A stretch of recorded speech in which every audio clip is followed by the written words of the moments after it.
오늘도 에스라서를 공부하도록 하겠습니다. 에스라가 예루살렘으로 돌아왔을 때 이미 성전이 완공된 이후였습니다. 이전에 솔로몬 성전보다는 크지 않지만 스룹바벨 성전이 아름답게 완공되었습니다. 성전이 완공되었기 때문에 이제 사람들은 신앙생활하면서 하나님 앞에 제사도 드렸습니다. 그런데 시간이 흐르면서 하나님을 섬기기보다는 이스라엘 백성들이 또다시 우상을 숭배하고 하나님을 멀리하고 타락한 생활을 하는 것입니다. 타락한 생활의 대표적인 것이 뭐냐? 그것이 에스라서 9장 2절에 나옵니다.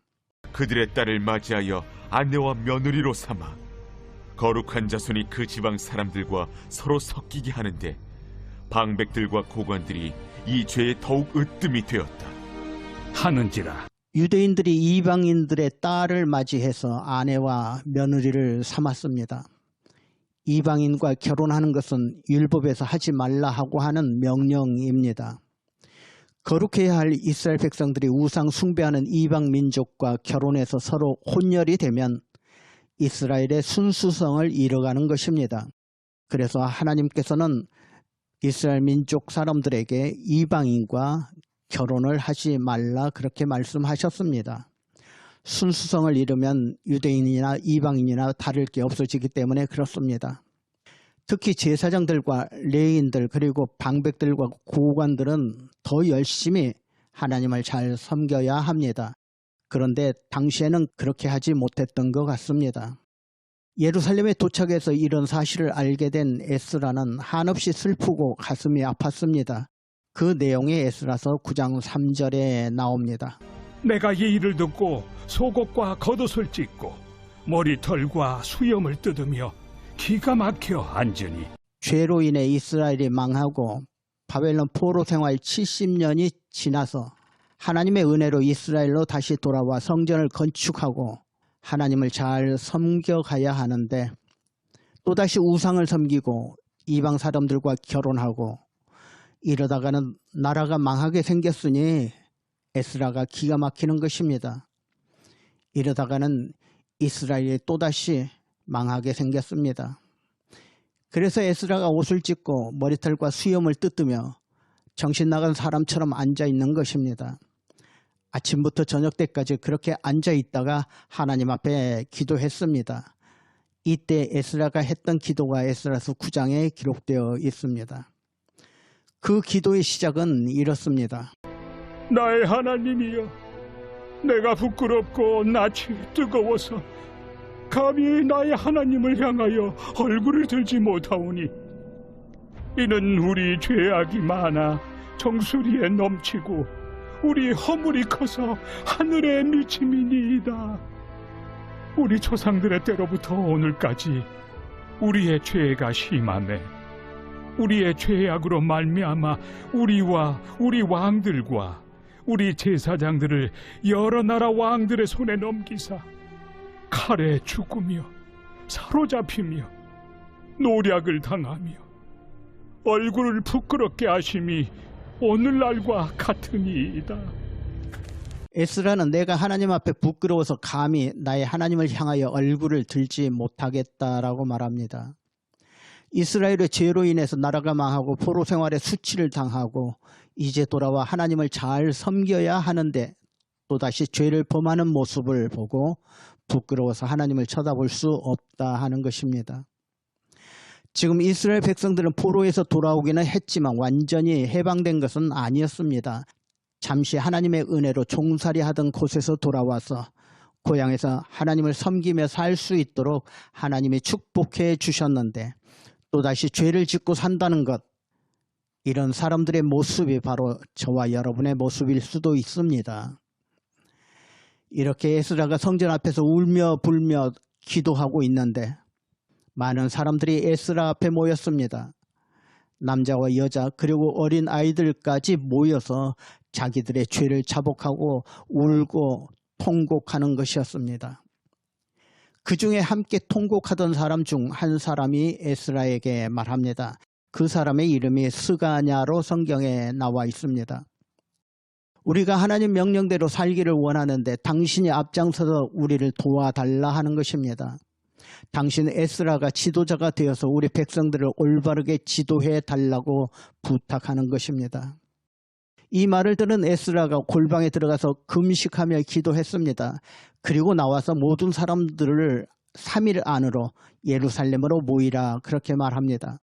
만일 예루살렘으로 모이지 않으면 누구든지 그 재산을 몰수하고 이스라엘 자손에서 쫓아낼 것이라 공포했습니다. 에스라는 그런 권한을 페르시아 왕에게서 위임받아 왔기 때문에 그렇습니다. 그래서 그런 명령이 가능했던 것입니다. 그리고 드디어 새로운 종교개혁을 이루어 가게 됩니다. 여기서 스가냐라는 사람 참 본받을 만한 사람입니다. 당신이 앞장서서 일하십시오. 우리는 돕겠습니다. 그렇게 말합니다. 여러분, 무슨 일이든지 지도자 한 사람이 할 수 있는 일은 없습니다. 한 나라 일도 대통령이 다 하는 것 같아도 대통령을 돕는 수많은 손길들이 있다는 것을 아셔야 합니다. 교회 일도 마찬가지입니다. 목회자가 다 하는 것 아닙니다. 목회자는 앞장서고 장로님들이 돕고 여전도회와 남전도회가 도와야 교회가 부흥하고 발전하게 되는 것입니다. 여기 스가냐라고 하는 사람의 말 가운데 참 귀한 내용이 나오는데 에스라서 10장 2절에 보시면 우리가 우리 하나님께 범죄하여 이 땅 이방 여자를 취하여 아내를 삼았으나 이스라엘에게 오히려 소망이 있나니 이렇게 말합니다. 지금 이스라엘 백성들이 죄를 짓고 죄 가운데 살고 있습니다. 그런데도 오히려 소망이 있다라고 말합니다. 내 죄를 변명하고자 하는 말이 아닙니다. 아무 근거 없이 그저 듣기 좋은 소리 하는 것도 아닙니다. 우리 믿는 사람들에게는 절망 중에도 소망이 있다는 것을 아셔야 합니다. 아무리 죽을 죄를 지어도 하나님께서 우리를 용서해 주시기 때문에 소망이 있다는 것을 말하고 있습니다.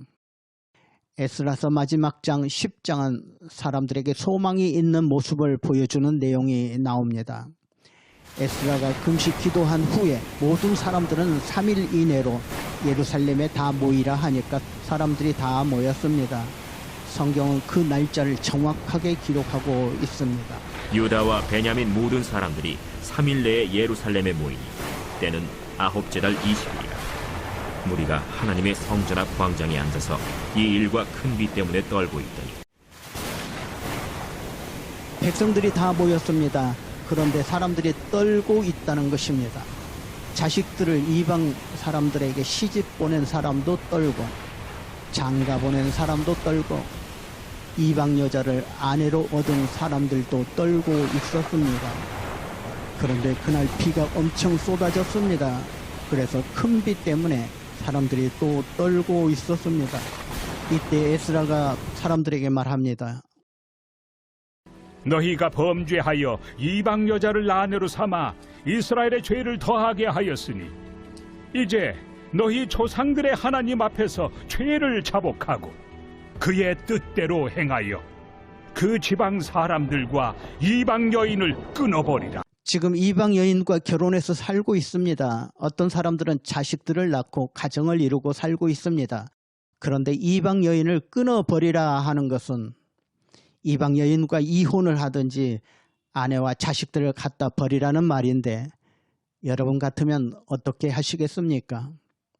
에스라가 이방 여인과 결혼한 사람들은 이방 여인을 끊어버리라 하니까 모든 회중이 큰 소리로 대답하여 이르되 당신의 말씀대로 우리가 마땅히 행할 것이니이다. 네, 그렇게 하겠습니다 라고 말합니다. 일단은 모두가 순종했습니다. 그리고 13절 내용을 보시면 그러나 백성이 많고 또 큰 비가 내리는 때니 능히 밖에 서지 못할 것이요 우리가 이 일로 크게 범죄하였은즉 하루 이틀에 할 일이 아니오니 그러나 이 일은 하루 이틀에 할 일이 아니다라고 일단 미루게 됩니다. 마침 그때 비가 많이 왔습니다. 사람들이 밖에 서 있을 수가 없었습니다. 그래서 오늘은 비도 오고 하니까 이쯤 하고 다음에 하자라고 말합니다. 오늘은 비가 많이 오니까 결론을 내지 말고 이 다음에 이방 여자들에게 장가간 사람들을 파악하는 조사위원회를 구성해서 다시 파악해보자 하는 것입니다. 그러나 그 중에 몇 사람이 반대합니다. 아니요, 지금 당장 처리합시다 하고 말하는 사람도 있었지만 다음에 하자는 사람도 있었습니다. 그래서 에스라는 조사위원회를 구성하고 시간을 두고 조사를 하게 됩니다.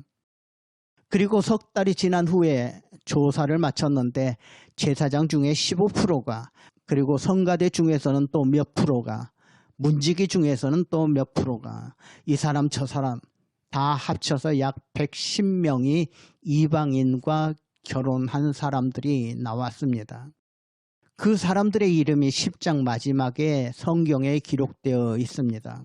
에스라서 10장 18절 19절 말씀을 보시면 제사장의 무리 중에 이방 여인을 아내로 맞이한 자는 예수와 자손 중 요사닥의 아들과 그의 형제 마세야와 엘리에셀과 야립과 그달랴라. 그들이 다 손을 잡아 맹세하여 그들의 아내를 내보내기로 하고 또 그 죄로 말미암아 순양 한 마리를 속건제로 드렸으며, 범죄하여 이방 여자를 아내로 삼은 제사장들은 손을 잡고 맹세하며 모두 아내를 내보내기로 하고 그 죄를 용서받는 속건제를 하나님께 드렸습니다. 이들이 잘못을 회개하고 올바른 신앙생활을 위해서 아내이든지 며느리든지 이방 여인들을 다 내보냈던 것입니다. 아마 당시 수많은 가정이 파괴되었을 것입니다. 부부가 생이별하는 가정도 있었을 것입니다. 제사장들에 이어서 이방 여인들과 결혼했던 모든 사람들도 자기 아내나 며느리를 내보냈다고 보시면 됩니다. 순결하고 성결한 신앙 공동체를 세우기 위해서는 하나님의 뜻을 거슬리고 죄 가운데 살아갈 수는 없습니다. 우리가 신앙생활 하시면서 하나님 말씀과 우리의 욕심이 상충하는 일들도 많지만 우리는 하나님 말씀대로 순종하며 살아가야 할 것입니다. 한때 그들이 범죄하고 하나님의 뜻을 어겼지만 분명하게 잘못된 것을 회개하고 자복하고 그리고 그 이름이 성경에 수치스럽게 기록된 후에 그들은 다시 올바른 믿음으로 새 시작을 했을 것입니다. 아마 이들은 지난날보다 더 하나님을 잘 섬기며 하나님 원하시는 생활을 했을 것입니다. 에스라서에는 나오지 않지만 에스라서 다음에 나오는 느헤미야서에 보시면 에스라가 백성들을 가르치는 모습이 나옵니다. 에스라가 성전 앞에서 나무 상자 하나 올려놓고 아침 새벽부터 저녁 5시, 6시까지 말씀을 전하고 말씀을 가르치는데 사람들이 다 모여서 귀를 기울입니다. 비록 죄를 짓고 허물이 있는 사람이라 할지라도 하나님을 의지하고 하나님 말씀을 사모하면서 살아갈 때 소망이 있다 하는 것을 보여주는 것입니다. 저와 여러분도 마찬가지입니다. 여러 가지 부족하지만 더욱더 하나님을 사랑하시고 하나님 말씀을 사모하시면서 하나님 뜻 가운데 살아가시는 모든 분들 다 되시기를 주님의 이름으로 축원드립니다.